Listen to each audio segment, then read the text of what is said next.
There are some items and unlocks that are a legit game changer in Black Myth Wukong, like one automatically deals damage to surrounding enemies. I got a way to basically do a second light attack finisher. There's a spear with a brand new moveset and way more. Let's start with a very powerful new defensive move that lets you move out of the way of an enemy attack, but more interesting is that you keep your light attack combo. Meaning that if you are able to build it up against an enemy and then do the non-void spirit to jump backwards, you can immediately approach the target again with, for example, a light attack finisher, dealing a lot of damage while ignoring their attack. And the cost is also very low, something you can decrease even more when upgrading it, and then you will also be immune for a short time after you do the effect. So an amazing extra defensive option you can use many times during an encounter. And the perk that gives you a moderate amount of stamina when being hit is also pretty great. So to get this, we want to, from the Forest Felicity Shrine that you will reach if you just play through chapter 3,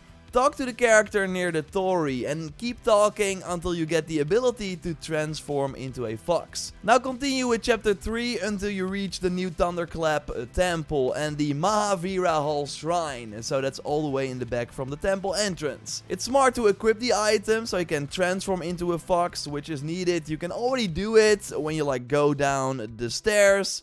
You have to go to the right, just run past the enemies, don't get hit, go into the building, up the stairs, and then go like this outside and then take the left. Then at one point you will reach the temple, but you have to go in here as the fox, because then a cutscene will play and now you can do the boss battle, defeat him, and then you get the spirit. To finish this fox quest, return to the Forest Felicity Shrine, then talk to the same NPC, and now you get the Snow Fox brush, which increases the duration of transformations. Which is nice for a new transformation I want to touch on in a second, and as you can see I also now have 3 curio slots, so we'll also talk about that. First, let's look at the brand new weapon. Because if you have reached this point in chapter 3, they can very easily pick up the spear that has a completely different light attack combo with multiple steps before the finisher. Really cool, and it increases your damage in the thrust stance as well, so great if you like that playstyle. And again, it's easy to get. First you need to find Captain Lotus, who you can battle from the upper pagoda shrine and then jump down like this. Then you get the first soul. There are 4 in total. 2 are from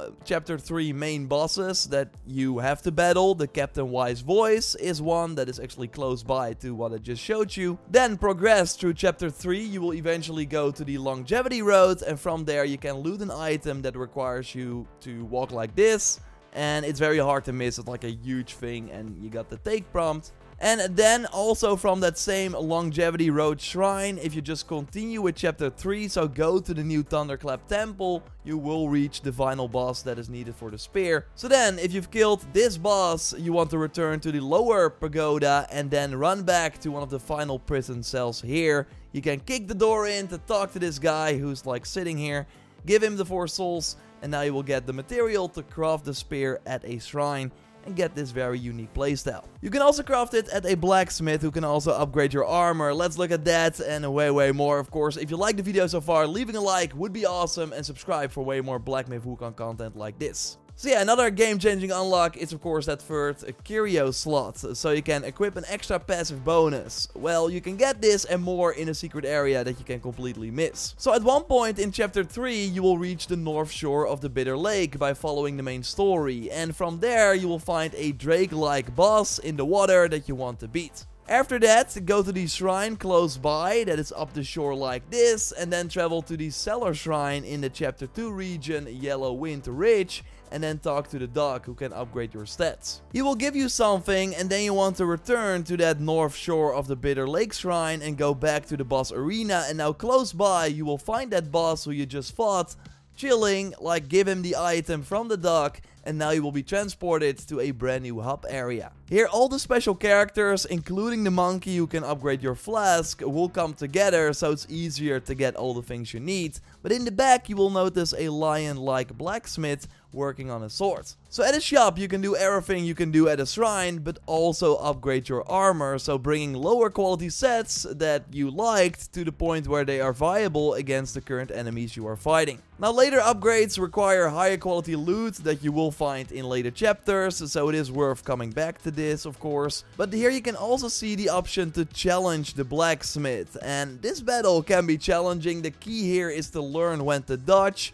use the thrust stance to like poke him with a heavy attack from far away. I got him after a few tries before finishing chapter 3, but you can also come back later to defeat him then. When you succeed though, you get his transformation, so you can become the blacksmith for a brief moment. He is slow, but the regular attacks are great, and if you attack enough, you can unleash a powerful like fire whirlwind attack. I still prefer the Azure Dust for the tricky boss situations, because he's of course very tanky, and the 2 ground pounds that you can do for a lot of damage. Told you how to get that one in our early things video. I will leave a link to that in the video description. Still though, this new transformation is nice too, but after the fight, after you won, you can talk to him again, and then you see a new option, equip more curios.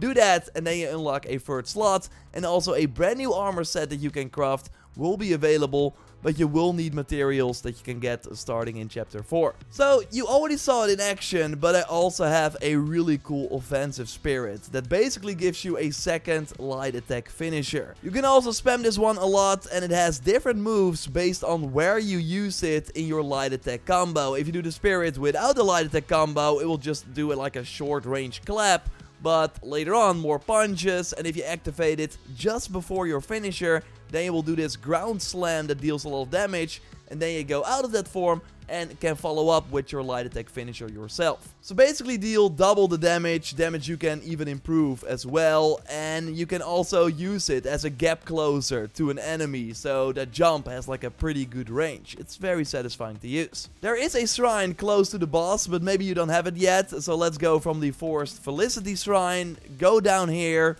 follow the path, run, run, run, and then you will be able to cross a branch bridge. Now make your way up, and you will find the boss arena with the monk you have to fight for the spirit. But yeah, what do you have to do for the special Weaver's Needle that gives you free damage against all the surrounding enemies, like totally one of the best vessels in the game, and also crucial for the 2nd phase of the final boss of chapter 4. Trust me, otherwise it's like really hard to beat that boss. So again, this item is a complete game changer. There are multiple steps to get it, and I will tell you one thing that is important so you do not miss out on a boss and its rewards. So first, from the Upper Hollow Shrine, go like this. Up the stairs, to the left, and drop down. Then make your way through the cave. Near the end, turn left to the light, and then turn right. You can ignore the enemy or fight it. Then turn right and immediately left, and now continue like this, go up and right and walk straight, then you will see the shrine. From there, take the path on your right hand side, and here you'll find an old cocoon, destroy it, and then the Venom Taoist will come out. After defeating it, you just want to continue with chapter 4, and then at one point, like the final shrine before the final boss, so really near the end of the chapter, the Court of Illumination Shrine, you want to walk like this, hug the wall on the left, then walk up and follow the path.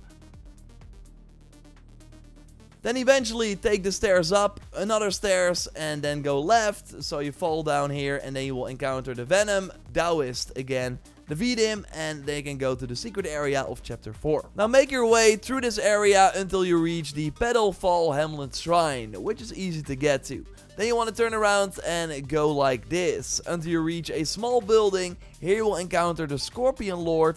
You want to defeat him, because if you don't, you will miss out on these items from the boss. Now return to the Petalfall Hamlet Shrine, and then go like this, up the stairs, basically go all the way up. I will show you the full route right here, and then you will eventually reach the boss. Take him out, and there you get the Weaver's Needle. And of course, subscribe for way more Black Myth Wukong content like this. A like would really help me out. And check out our video with a ton of combat tricks, the best skills, and more by clicking on the screen. I will speak to you very soon. Goodbye.